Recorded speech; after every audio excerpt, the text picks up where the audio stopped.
Fernando, thank you so much for coming. I know we've been having conversation that I want to have you on the podcast. When you and I met at the real estate event, I think a couple of months ago, going to a year now actually. We met in February, right? Yeah, it was earlier this year, February, March, something like that. February, March, and we had a lot of conversation, and I get to know things you've worked on and the things you are working on right now. And I'm like, okay, I'll be glad to have you. And I saw your video recently in Portugal. I'm like, hey, when you come back in Portugal, we have to do this podcast. Absolutely, so thank you so much for coming. I appreciate you drove down from Kitchener because of me. That's really amazing, and thank you for that. Before I get into the conversation and let people know why you're here today, what you want us to talk about, I want people, my audience, a lot of people that listen to my podcast, to know who you are. Who is Fernando? Yeah. Fernando's a guy who I guess dreams big, but started from a very simple place. Immigrant parents, kind of came over, and didn't have much. Right, I watched my parents struggle a lot in life. I remember as a kid getting like our utilities shut off, our cable shut off, things like that. Wow. My dad was an alcoholic, right? So like it put strain on the family and whatnot. So you go through that, and you learn what your environment is, and kind of growing up. I don't know. There's something inside me that like I always just wanted to do more. Wow. I started working like full time when I was like 16 years old. 16 years old because I graduated high school when I was 17. Yeah, and so I started early, right? By the time I was like 19, 20 years old, I was like managing restaurants, like Hyatt managing restaurants and things like that. And I remember telling people at that point, like, oh, my goal is, by the time I'm 25, I want to be making $50,000 a year. And at the time, that was a lot of money. That was a lot of money. It was a lot of money. It's like, it's like the year 2000, right? So 50 grand is a decent amount of money, especially for like a 22-year-old kid or something. And people were like, they would kind of laugh at me. I'm like, okay, but then I did it. And then I set a goal for myself. Well, I want to make $100,000 a year, right? And then I got into sales, and I did it. And so even though I've always told myself like money's not a big thing, and the money wasn't the part of it, there were still these milestones that I had because I always knew that I wanted better. And that's always just stayed with me, right? And so now, coming from that place, I knew I always wanted to be an investor. Okay. And so I really focused on trying to grow that. And early on in my life, you do what you know. You do what society kind of tells you. You can only grow within what you understand until you go beyond that what you know. Correct. That's when you can see that there's another life beyond what I know. There's something else out there, right? And there's something that people know that I don't know yet, which has always been important to me. And so really what we're all taught is, you buy a house, it'll eventually go up in value, you'll do well. Pay your mortgage. Correct. Pay your mortgage, be a good citizen, and like everything will be fine. And that was the path I was on, and then, went through separation and kind of just spent 8 years complaining that I couldn't afford a house anymore. Because at the time when I went through the separation, like I made wholesale changes, right? I quit my job that I was doing really well at and had been at for a long time. Sold my house, like everything, just started new. And so I just complained. I complained for like 8 years. And then fast forward a bit, and I was at my cousin's house. He has some rental properties. His friends have rental properties. And these are people who like, they don't they're teachers, they're firemen. It's not like they're like these business moguls, right? Yes. But they were investing in a smaller market, and they were doing the right things. And it was in that moment that I realized I was an idiot, right? And that I'd wasted so much time just complaining about my situation and my environment. And that was a product of kind of where you come from. And that was it. That was the moment that I was like, okay, this has got to change, and decided I was going to start investing. And the reason that this is important is not just about the investing. It's not just that part of it. Because the biggest thing that switched to me was up here. Yeah, the mindset, right? The mindset. And that's the first thing that has to change. That is it. And so when I went through that, literally every aspect of my life changed. Wow. Right? So from relationship to just my environment, to the way I thought about problems, life, right? To the way that I try to support my kids in, making sure that they understood these things early. A lot of times society tells us, like, you don't really talk about money. You don't talk about politics. You don't talk about religion, right? Not even only society, even our parents. Correct. Because they don't have enough. They don't want you to talk about it. They're embarrassed. They think it's going to cause a little bit of friction. I think that the reason I say society teaches us that is because that's literally the societal lesson. Don't talk about money. Yes. And I think that really comes from this place of probably, like I said, embarrassment to a degree, maybe some shame in it, to think like, oh, I don't have it, so I don't want to talk about it. Yes. But when you look at it, the wealthy always talk about money. Yes. Right. They have a healthy relationship with money. Right. And the rest of the society looks at it and goes like, well, that's egotistical. You shouldn't do that. But the reality is, the more you talk about it, the more you normalize it. And so I've started with that with my kids and all that stuff. So like, this is just the journey. Okay. Right. And it's just been this progressive journey over the last 5-6 years. Right. And it's been a real change. You mentioned something that I want to kind of go back into it. You said you complained for 8 years. Yeah. And, I have a few friends now, a few people in within my network, friends that, I still see them as friends, but I try to spend less time with them because, complaining, I don't think I took 8 years to complain, but I know there are years that I complain to. That I think my success or me not being able to achieve certain things is because of the government, is because of my parents, is because of the environment. Now, that does not mean environment doesn't affect how you might turn out, right? If you live in a place where it's naturally difficult for you to grow, of course it might affect your growth. But if you're not even growing here, if you're not accountable to know when there's a problem, you are the first person you blame yourself, like, I made this mistake. Not Trudeau, not, whoever is going to be in charge of the country, not Trump or anything. And I think a lot of people that are still in that mindset of trying to complain is just because they think there is someone that's supposed to magically do something. Someone didn't do their job well. That's why it's affecting them. And, I like that you said you come to the realization that this is the one you have to work on. And I think one thing, like a lot of people that might be listening to this or watching this now, it's not like, oh, you just understand mindset in one day and you're still doing it. 100%. You're still growing, right? We are doing podcast here today. There's still a lot of things we don't know, even about just podcasting, that we are growing. But the thing, the most important thing is you understand that, hey, my growth, my success, 90 or more than 90% of the success I'm going to get in life is about me. Not about you, not about Trudeau, not about Trump. When you understand that, it's a really big game changer. And I think I'm glad you kind of touched on it that as well. Like you went through, because a lot of people, they just want to talk about a good thing. How they were able to start buying investment property. You talk about you complained for 8 years. I think that realization of I complained a lot. I should have done that. I wasted so much time. Exactly. And I think that might be what prepared you also to be able to go through what you're now going through. Yeah, so understand life in different ways. So it goes back even further than that. Like, accountability has always been really important to me. It is. And we could probably do a whole conversation about sometimes where these things originate from, right? Where our ideas originate from, the positives and the traumas that really shape who you are, right? And how you perceive things. So my relationship with my dad is an example, right? Okay. My dad, again, was an alcoholic. He smoked. He did these things. And somewhere subconsciously, very early on, I decided that wasn't good enough. I just wasn't going to be that.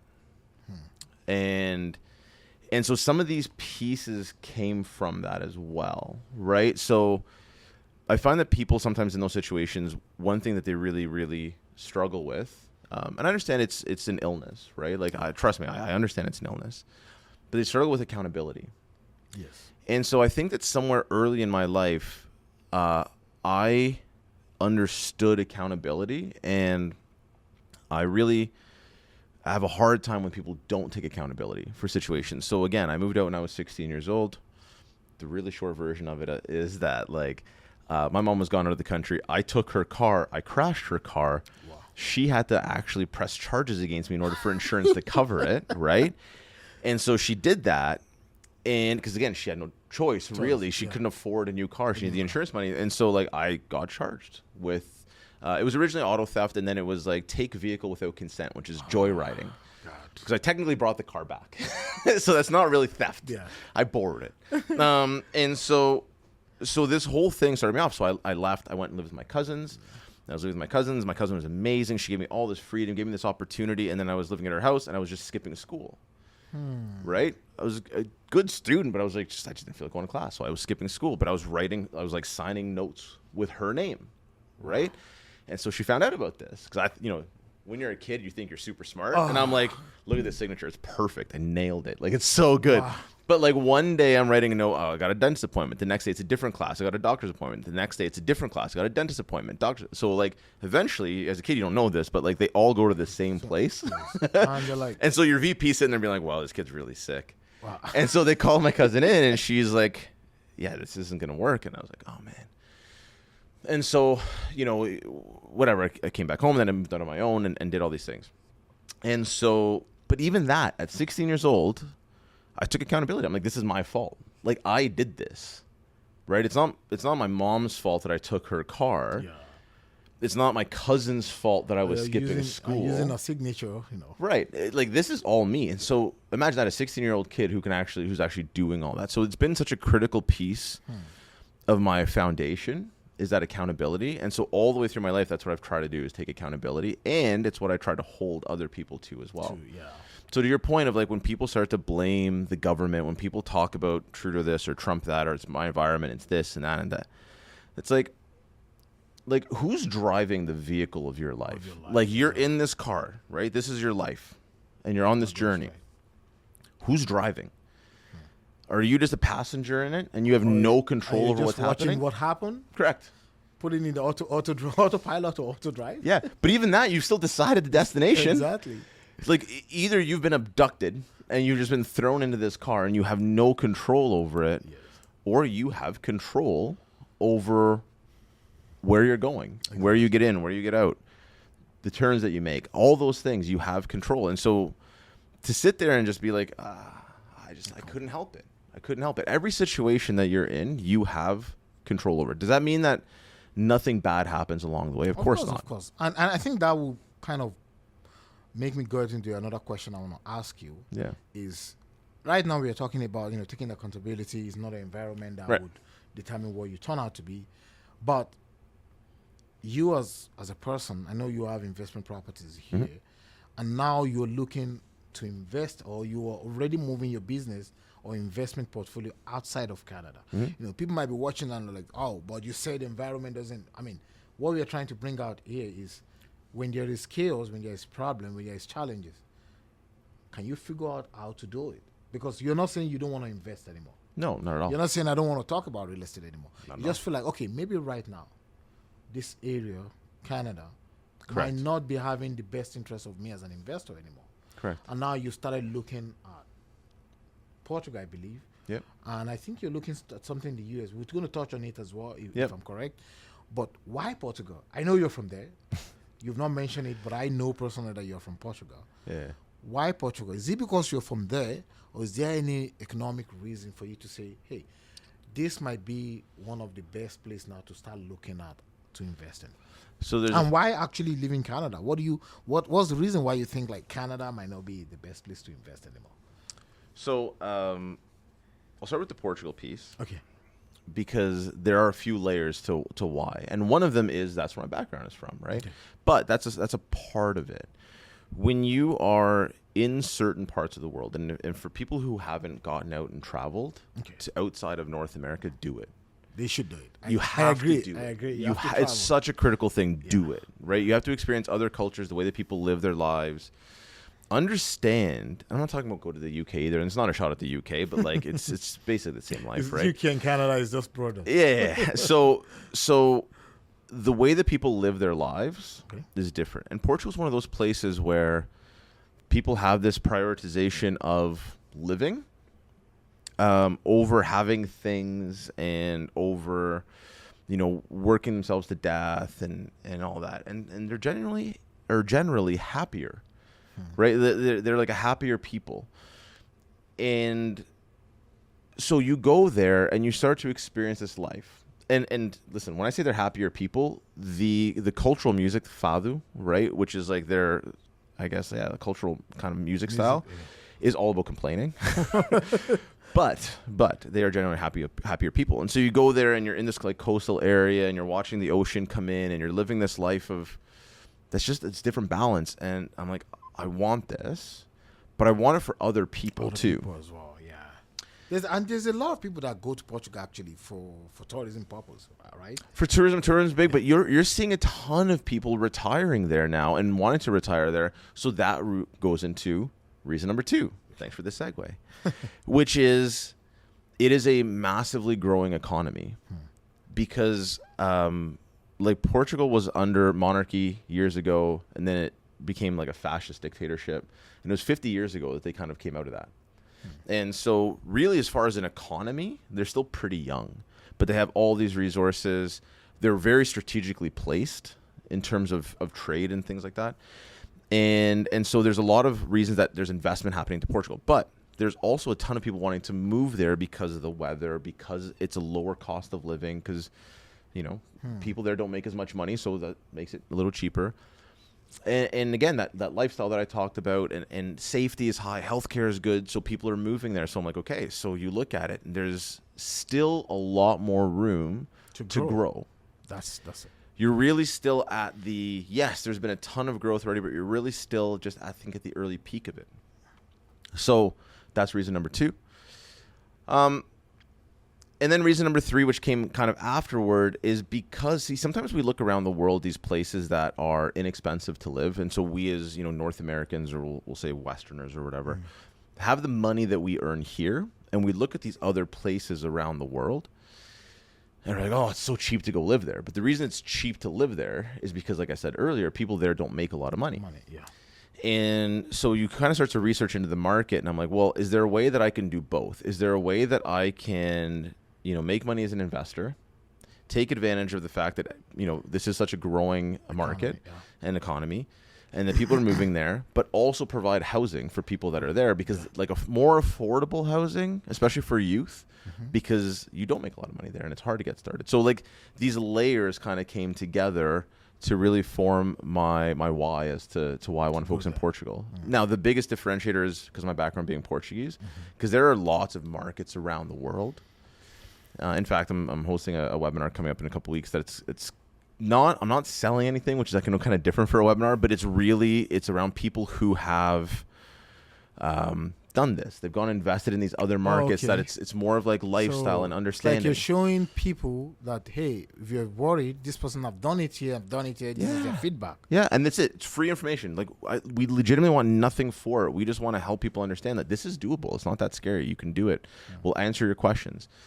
And so it could have been other markets, but the Portugal one for me is because of how closely it sits to my heart. And then you're doing a project. Then I know I saw the video. I think you're renovating a property there that you're trying to. I don't know if you're selling or if you're trying to rent it out.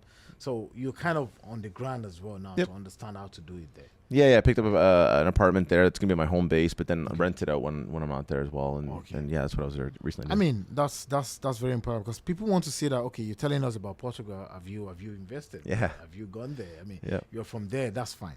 Okay, I know there's another part of your investment portfolio that I believe you also started, which is the self-storage. Self-storage, yeah. What makes self-storage investing attractive to you compared to, what we know as multifamily, which I think you still do, but is there any reason why self-storage investing kind of look attractive to you? Yeah, it's the lack of tenant drama for the most part. That's one part of it. Which is important part. It's a lot, right? You talk about what goes into investing into residential, real estate, and I've been doing it in smaller multifamily, single-family homes. And I wanted to pivot into large multifamily, and then the more I looked into it, I'm like, I still heard stories of people trying to deal with things and things that even in a landlord-friendly, state or province would still be a problem. And so I started hearing people talk about self-storage, and so I started looking into it. And now where I've really fallen in love with it is the ability to automate within it. Oh, yeah, I get it now. Right? So like you can go and you can buy this facility that, like multifamily, you can control the value of it by doing things to increase revenue. So that's not just like raising your rents. You can sell other services, right? So that you have full control over your revenue. And then by automating or just other improvements, you can bring down your expenses. So of course your NOI increases times cap rate, right? Like, so you have full control over the asset value. So that's a big plus. But when you get into the automation side of it, like you're at a place where you can have this facility, you can stabilize it, you can put systems in place where someone comes in, they go to your website, they see what's available, they click on it, they put in their credit card number, right? They confirm everything, they put in their ID, they get all their stuff. An email gets sent to them. It's like, here's the access code to the gate. Here's the unit number that you're in. Here's the code to get into your unit. You even showing up and yeah, and like I've done nothing. I've just acquired this tenant. I've done nothing, and then they're in there for a month, 6 months, a year, 5 years. All the while, being able to adjust market rents because they're market rents. And when they leave, they can actually they can sign themselves out, right? Just like when you return, and you're not going there to clean the place most of the time. Yeah, you can go and sweep it out, but it's not that big of a deal. Like you literally sweep it out. It's not like the Airbnb that you need to, have a management to kind of clean that. And you can have a person in there an hour later, right? It's available again. It's certified. Like, yep, it's done. It's cleaned out. It's good. Thank you. It locks. You can't get back into it. And now the next person can do that same process and be in there like literally an hour later. So like the automation behind it is unbelievable. I mean, and it's only anyone in business today know importance of being able to automate a lot of things, right? But the thing I'm going to ask you, self-storage. Yeah. Is this something that you think is productive in Ontario? Like, is it easy to do in Ontario? Or is there any part of Canada or the States that you think it's better to do it there? Like for example, now there's a reason why people don't want to buy investment property in Ontario. They don't want to deal with, they don't want to deal with tenants and everything. But for you, do you think there's a part of Canada that people should focus on, or United States? Which part is the best for self-storage? So my answer is sometimes a boring one, but it's in real estate.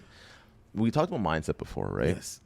And so I hear this all the time in real estate. And it doesn't really matter the asset class. Oh, there are no good deals, or like this is a tough market.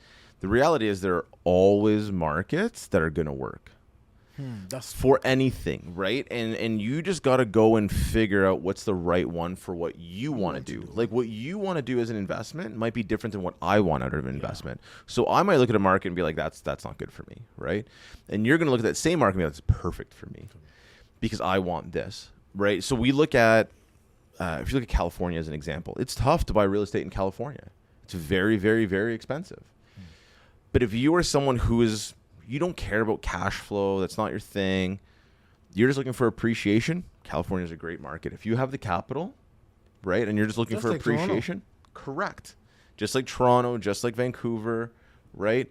If you're an appreciation investor, like that kind of like forced appreciation or just that natural appreciation, there are certain markets that are going to be excellent for you. But if you are a cash flow investor, then those markets are going to be incredibly tough for you. Of course. And so the same thing for self-storage. Like when you start to look at these certain markets, it's just a matter of identifying like what is important to you as an investor, and then finding the right market that fits your thesis, right? Your values as an investor.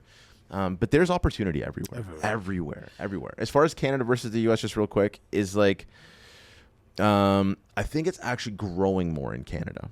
Okay, well, the U.S. established already, kind of. Yeah, the U.S. it's still growing a ton. I think there's a lot of opportunity for acquisition in the U.S. because there's a lot of ma and pa type businesses out there.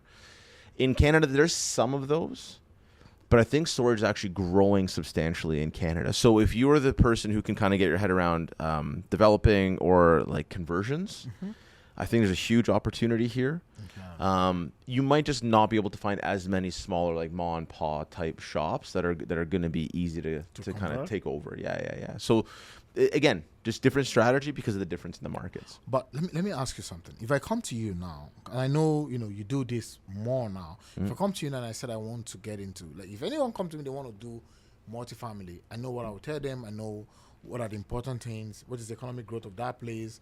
Do they have a university?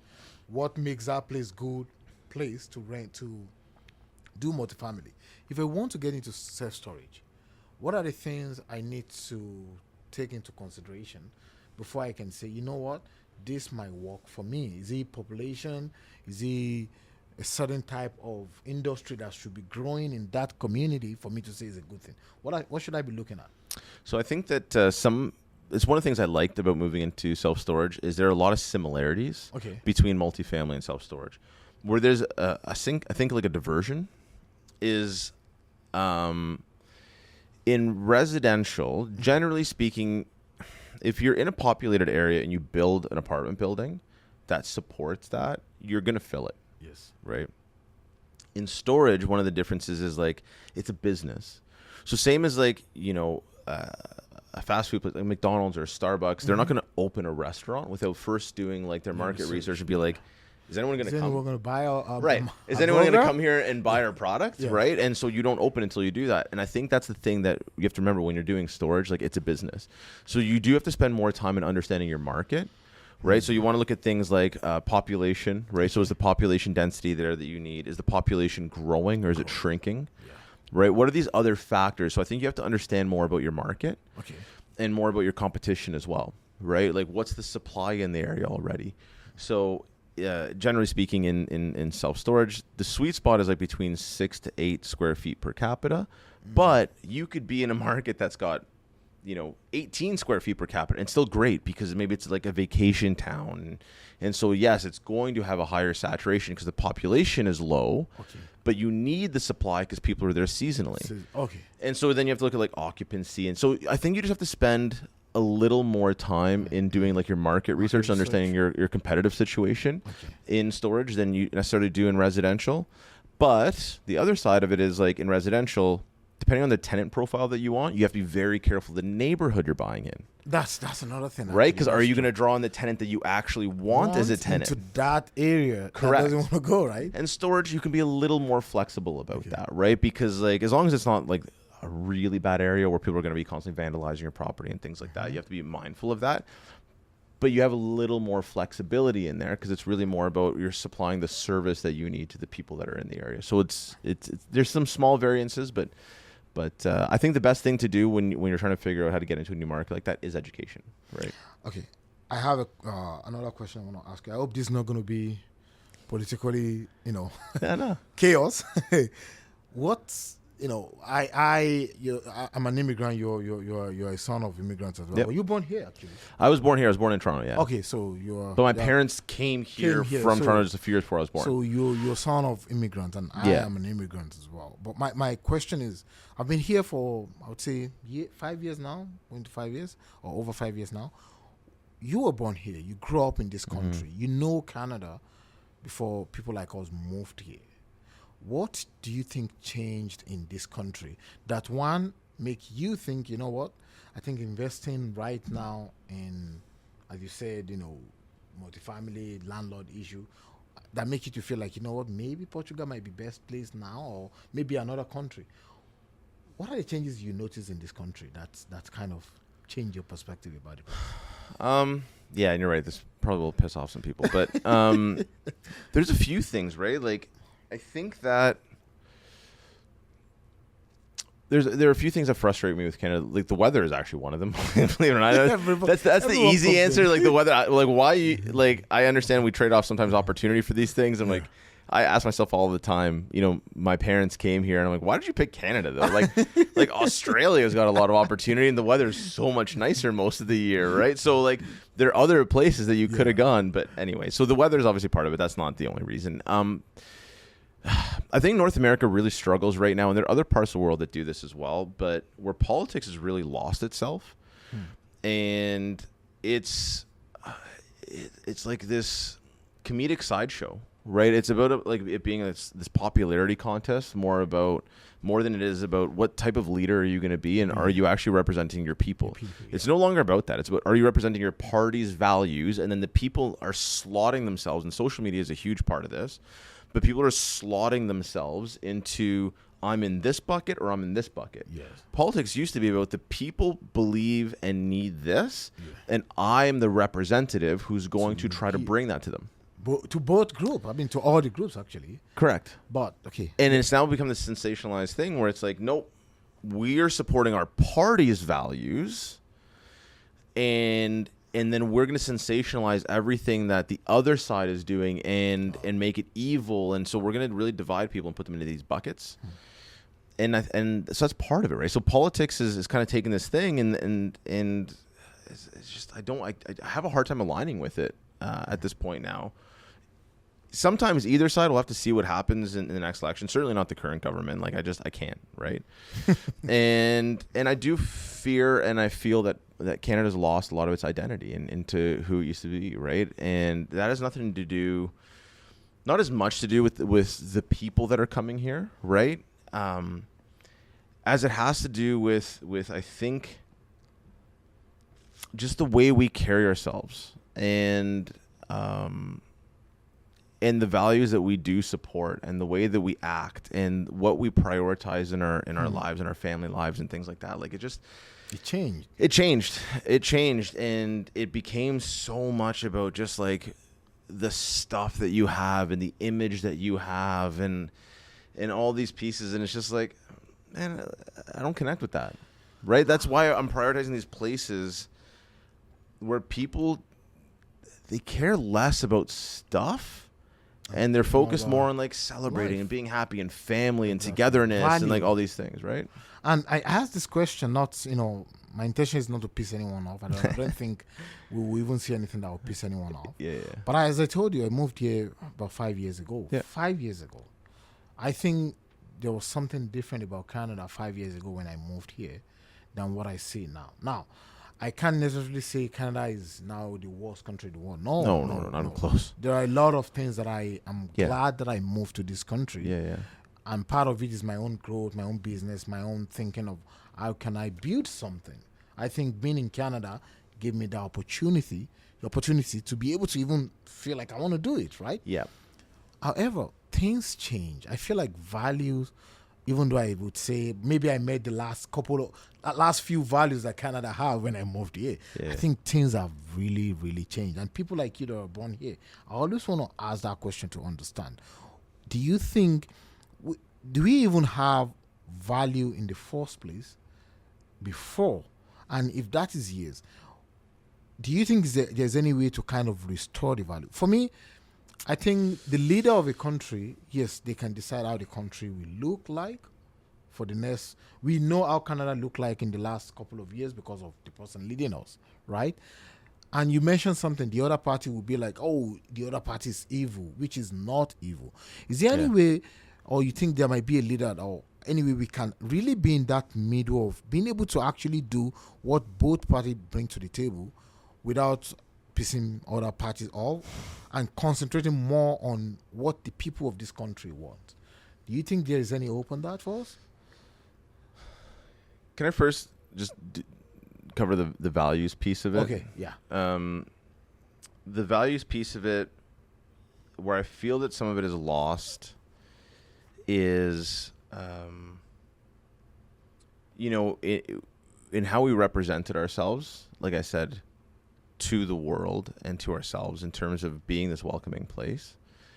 And I see a lot of hatred in the country now. Yes. And that's where I think you really start to lose yourself from your identity. And people start to blame like all these various reasons. And leadership is one of those reasons. Because leadership kind of bring that, they feed that idea to their group to say, hey, it's because of this thing that this thing is happening. Correct. Right? And so, leaders of parties now, especially in Canada, the way that it kind of works is, like I said, the leader, there's only, that's why sometimes in our current leader, you can complain and he says some stupid things sometimes, but like they only have so much power, right? They're actually just representing the party collectively and the party's agenda. And so they have some influence, but not as much I think people give them credit for. And that's the case for any leader of any of the parties. So what the parties essentially do is they just go and they pick who's the most charismatic person that we have, who we think is likely going to win the vote of the people to put our collective party in place. Yes. That's what I was talking before, right? Is like the buckets. And so that individual leader actually has a lot less influence than I think that we believe that they do, which is part of what makes the change difficult. You almost need to have this leader who's going to come in and lead, and right? Without representing the party. They just want to lead the people. Right. So they flip it. Sure, maybe they got put in charge because they were the charismatic leader who was going to kind of win the election. But now they're like, no, we are going to do things this way. And they're actually going to take control of their party and right the ship. And hopefully that brings some balance. But the way that things sell right now, and that's everything, right, is through fear and extreme views. And so it's clicks, it's all these things. And so this is what continues to sensationalize all that piece. So a good leader, I think, yes, can make a big difference. I think there are all kinds of other things that are happening. Like, you know, the amount, and again, my parents were immigrants. And I have no issue with immigration and people coming in. But you have to do it in a responsible way. I agree. And right now, there are political reasons that they are opening up the borders and trying to flood people into the country. Okay. That they're doing it for in an unsustainable way. Yeah. Like, that's my problem is, like, when my parents came here, they came for opportunity. When you came here, you came for opportunity. Yes. And there was opportunity. And we're watching Canada slip down this. I've done this post, which I won't go into the time of it now, but like to talk about where we used to rank in terms of affordability, cost of living, quality of life. And we have slipped like a crazy amount in all of those categories in just the last 10 years. Wow. And that's not good, right? And so when we're bringing people in on this reputation of being this place where you can go and create opportunity. And is there opportunity still here? Absolutely. One of the things that I think is great that you can still do is come here, learn how to create your own opportunity. That's the most important. But it is difficult to create it here now, right? But if you can take that knowledge and now go back to somewhere else that you where can other now people use. didn't learn it, Yes. you can still find that opportunity. And now you have the opportunity to create it. In Canada, it's become so difficult. Like, we bring these people in under these promises of like this better life and this opportunity to make money and do these things, but there's nowhere for them to live. There's no work for them to do. There's no work. Or good work for them to do. And it's almost impossible for them to be able to afford to live on the work that they can find. And I think, let me just add this. I feel like Canada bring people to create this program, bring people here, and I think they abandon them. And I think that's a big piece of it. Because they have this mindset of, I'm going to Canada, I've been given this. Of course, you shouldn't come with the mindset that government will give you everything. But some of the programs they implement that to welcome the immigrants, the programs. I attended some of them. That's why I'm telling you this. Like, we're going to say, oh, government is sponsoring some companies, I'm not going to mention names, to teach you how to write resume, to teach you how to get a job, to integrate you into Canadian working system.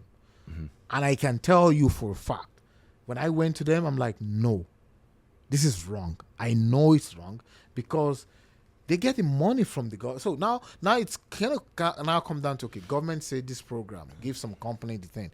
Is this company actually doing that to integrate new immigrants into the system, right? Because I worked with companies here when I moved here, and I know that what it taught me in that program that I went to, if I had followed it, it's not what's happening with the work. So it comes into like the government has failed already in their own part, and some of the companies that handle some of the program or individual that they give the programs to, they're actually failing as well, and make immigrants feel like they're kind of neglected when they move there. Correct. So that's what I'm saying. Like, they're bringing these people in under this tale of, man, look at this opportunity that there is, and we're going to give you all this stuff, and look at it, come in here, and then they get the people in that are going to contribute to the working society. And I know we need that, but there's no infrastructure in place to actually support the people yet. Like, you have to slow it down. If you're trying to, fill a bucket, and the water's like flowing way too fast, and the bucket's not big enough, or it's not like strong enough to support. Like, it's going to overflow. It's going to break, and that's part of the challenge that we're seeing now, right? Is like we're bringing all these people in with this lie, realistically, of this opportunity, and we're going to give you all these things. And then once they're here, we're like, okay, you can figure it out. Here's some systems in place for you. Kind of look at it and figure it out. Have a look at this. You'll be fine. Here's some money. Oh my God. Right? But like, what are we actually doing to give them the proper landing pad. And part of the reason is, so it may be well-intentioned and on paper it's probably a good idea. Good. On paper, it's a good idea. But you haven't put the infrastructure in place. No. Public safety is not being funded enough to support these people, right? Our healthcare system is not being funded properly to support these people. Yeah. And so it overruns the entire system. And then everyone, the new people that are coming in, the people that are here and already, the people who are already here are suffering for it. And what do the people who are already here do? And what does the ignorance do? Blames the new people. Blames the new people. But it's not their fault. Start fighting them. Start, Yeah. probably killing them sometimes. It's not the person who came in. It's not their fault. They were brought in under this guise of like, we have all these things for you, and then they're not given it, and so they're trying to just make do. They're like, oh, they have all the jobs, they have this, they have that. It's like, well, but hold on. Like, it's not the individual's fault. How are they supposed to know when they came over, right? And so they don't know. The challenge starts right at the top with like, you got to execute these things better. But there are these political reasons that they do it, right? To increase votes and to increase the support on their side and to keep their party in power and like. Exactly. Anyways, yeah. It's The thing I want to ask now is about the other part of your business, which is coaching business owners. Where does the idea actually came from? I know you said you work in sales, which I tell people, if you want to learn about business, learn how to sell something. correct. You Yeah, know? 100%. And me as a real estate agent, sales is what I actually do, is what I learn every day, right?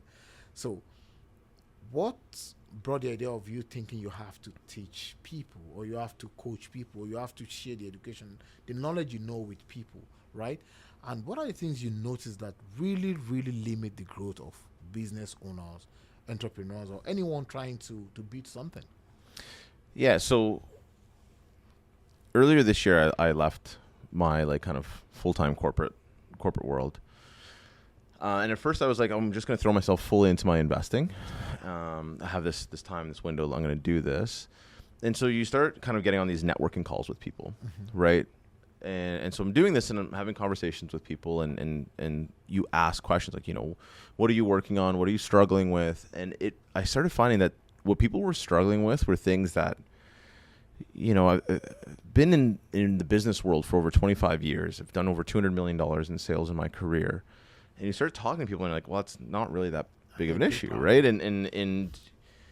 But it's not for me because I've been there. Because you know it. Yeah, I've been there. I've seen it. I'm like, it was probably a problem for me 20 years ago into my 25 years, and today it's not.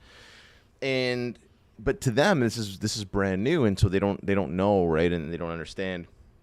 I was doing this more and more, and then you have these conversations. People are like, wow, thank you so much. That was really helpful. I never thought about it that way. That made such a big difference. I'm going to start doing that. And you feel good, right? Like I felt really good because I felt like I was actually providing value to someone. To people, yeah. And, again, like I made all this money. I made millions of dollars for other people in these companies. And that's fine. But I'm like, well, I could use that now and help someone who's taken the hardest step, which is deciding to go into business for yourself. Yeah. Because it's scary. It's scary. It's super scary. So I can help people who've taken that step stay in business. 75% of businesses shut down in the first 5 years, right? 50% do in the first 2 years. And then of the 50% that remain, another 50% shut down, right? So 75% of businesses shut down in the first 5 years. And legitimately, most of it is because they just don't know what to do next. Exactly. They're stuck and they don't know where to go. When you're working in a corporate or business environment, you have your manager, you have like other people who are part of the business, who are leaders and things like that you just go and ask, oh man, I'm in this situation, like what do I do? And you have that guidance, that leadership. But then when people go out on their own, for whatever reason, they just feel like this lone wolf is just doing it on their own. Come on. And so being able to be that person who helps pull you through, right? And really looks at your situation from the outside. Because when you're inside of a box, like we have this mug, right? If you're living inside this mug, you have no idea what it says on the outside because you're inside of it. But if what's written on the outside is actually the instructions of how to move forward to the next piece, how are you ever going to know that? Exactly. But the person on the outside can clearly see it, and they're just like, oh, I can see what's happening. You just need to do this. And that doesn't mean that you are not a good business owner. You're not on the right path. You don't know what you're doing. It just means that sometimes when you're in it, you can't see around it. I think And that's so, important. When you're in it, you can see around it. yeah, and so when you are when you have a coach, or if you're in a bigger business and you have your manager or some other leader in the business, a mentor of some kind, they're that guidance, right? They're that person who's impartial. They're outside of it, and they can look at it and say, hey, this is what you need. And sometimes they've gone through that thing as well. So they know the problem you're facing. And the reason why I bring that out, I have a real estate coach, which I believe you know as well. She's also in our community, Mandy. Yep. And I've been on calls with her many times that she would just mention one thing, just one single thing, and will change the whole perspective about that investment that I'm looking at. Correct. And I wouldn't have been able to get that perspective or the guidance if I don't have her right beside me to say, hey, because she have done it, because she knows it, because she knows I'm still like there's something outside that she can see that I can't see, like the perspective. And I completely agree with you on that. Yeah. So for someone like you who's like in real estate for yourself, like having those people around you, like you're part of a team here, so you have other people that you can talk to and that'll help you grow. If you're in a business that you don't have that, how do you grow? How do you figure that out? Who's that guidance? So for me to be able to be that for people, to help put together a plan where we look at where do you need to be to stay in business and to be successful? What have you done so far to get there? Okay. Why? So we can identify why it hasn't worked. What do we need to do together? What plan do we need to put in place to get you there? What are the daily steps that you need to take to hit that? Right? And then how do we measure that? And then just revisit it. Come back to it. Okay, is it working? Is it not working? What do I need to take out? What do I need to add in? Especially in the beginning, right? Like if you don't know what your close rate is, but we're trying to figure out, okay, I know to hit X amount in sales for the year, I need to close this much business. In order to close that much business, I need to make these many calls. In order to make those many calls, I need to make these many dials or contacts or this much in marketing or whatever it is. But you need to know what your conversion rate is from your marketing. You need to know what your close rate is on your calls. You need to know what all these pieces are. So if you don't know that in the beginning, that's okay. That's why you got to tweak it and figure it out. And then you start to look at, okay, well, the close rate should be higher. Why isn't it? What's going on? So you can then start to identify the small pieces, the little tweaks that you need to improve or change or make adapt, adapt to be able to hit those milestones, to hit those metrics. So having a coach like that to be able to kind of guide you through that is, I think, is super, super, super critical for anyone in business or sales. It is helpful. For people, you might think, oh, having a coach is expensive. Sometimes it is, but sometimes you're paying for many years of mistake that you will make if you don't pay for that, right? Mm. And those mistakes might even be more expensive than having a coach. We've been having a conversation probably over 40 minutes now, and I appreciate, as I said, I appreciate you coming here to have this conversation with me. People might want to get into self-storage business. They might want to invest in Portugal. They might need a business coach or someone that can guide them with their business. How can they reach out to you? What's the process of being able to connect with you on such thing? I'd say probably most active on Instagram, at FN Good. And it's funny because that started before I was like in business for myself, because my name is Fernando Nunes, right? Okay. And I was being a little cheeky when I did it, but it's just like kind of life's good, yes, right? And so it was just this FN Good. So that's how you can get me on Instagram. I'm trying to build a little more on LinkedIn and things like that, but those are probably the best ways to get a hold of me, just through social. And it's where I share my story, my voice, and try to help people through those channels. Just we started off this conversation with the kind of humble beginnings, where you start from, right? And so it's become such a critical piece for me to teach. So if people are in that situation where they feel like, man, like how am I supposed to start? Like I have nothing, right? I come from nothing. I have no opportunity. There's like how people just where I come from don't get to do these things, right? Yeah. So I would just like sharing what I've learned to hopefully inspire people to open up their mind to recognize that like literally anyone. I remember one of literally anyone can do this. Let me mention it now. Now I remember when I think there was a weekend they announced that the price of fuel, gas, and I think I messaged you about that video, that is going to reduce, and it's about like 10 cents or 5 cents or whatever. Yeah. Fuel was 160 something. They said it's going to be going to like 150, and literally within hours, people line up. Yeah. Just because of that 10 sat there for over an hour waiting for gas. And you recorded the video. You're like, just look at it. You're going to buy $50 fuel or $45. is that little 10 cent worth it? And I think it comes down to mindset as well. Because Correct. when I watched the video, obviously I didn't go there to line up to buy something. But when I watched, I'm like, this is such a good thing. Like, people should look at it. I'm not saying the government should increase fuel or any other thing. But the reason why you want to go do that, compared to what you're saving, Yeah. is it really worth it? No, and part of the reason why I went on the rant is when gas prices first surged like a few years ago, like really went crazy. It was, by the way, it was 70 cents when I moved to Canada. Yeah. And people told me at that time that it went up to 6. It had gone, yeah. It had jumped a lot, and so when it first jumped up, and they were doing that, like, I forget what they were calling it. Remember, there was like different times a day. So during the day, gas was more expensive, and at night in it was evening, cheaper. after 12 a.m. Yeah. Yeah, and so I was one of those people. Like I drove out and I just sitting there in line. I think I did it like once. Most of the time it was okay, and then the one time I did it once and I sat there, it was literally 45 minutes. I'm like, this is crazy. But after 10 minutes, you're sitting there and you're like, well, now I'm invested 10 minutes. It can't be Let me that go much stay longer. And usually you just wait, and the further you wait into it, you're like, this is now I'm more committed. I can't get out of this. And so you're like, I'm the next person. And so you kind of sit your way through it. And that was the last time I did it. And I'm like, this is crazy, because there's a gas station literally a block away. But this one is That's 1 cent more per liter. And there was nobody.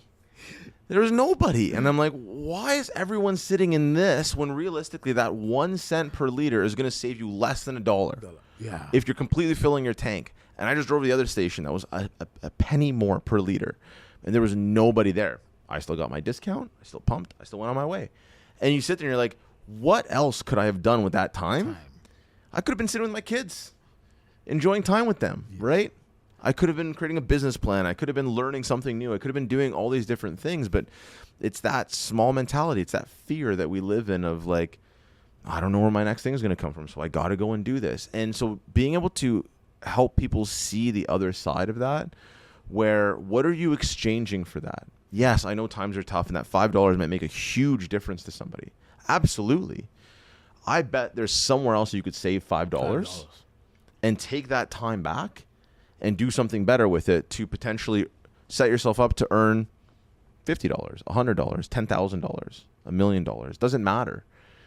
And so it's so important to me to have people start thinking bigger, right? Before I let you go, what would be the last thing you will tell my audience, either about business, either about investment, even if it's going to be a political advice? I don't mind. No. We've already pissed enough people off with that, I'm sure. So, what would be your closing remark for people that are listening to this? What do you want them to take out of this conversation about your story? What would that be? The mindset piece is such a big thing, right? As an immigrant, you came to this country probably unsure of what the outcome of this would be. Yes. But you did it. And look what you've created. Right? And I think it's so important to, one, recognize those pieces along the way of what you've been able to do, and reward yourself and use that constant recognition of like, I did this thing and here's what I got out of it. I tell this to people all the time, the only way to guarantee failure, it's legitimately the only way, and good luck convincing me otherwise, to guarantee failure is to do nothing at all. Yes. Because if you start something and you mess it up, but you keep going and mess it up and keep going, you'll eventually get there. Get better. Or you'll get good at something else, but you will get somewhere. If you just choose to do nothing, you for sure will never accomplish that thing. It's the only way to guarantee it. So just do it. Just do something, right? Like whatever it is that you want to do. It's a new sport that you want to learn to play. It's a new business that you want to start. It's starting a podcast. Yes. Right? Whatever that is, just, like Nike says, just do it, right? Because you will be better. If you do nothing, nothing will change. I really appreciate that. And I like the way you close it. The one thing that guarantees failure is not doing it, not starting it. Yep. Fernando, thank you so much. It's been appreciate you. Yeah, love it. I love our chats all the time.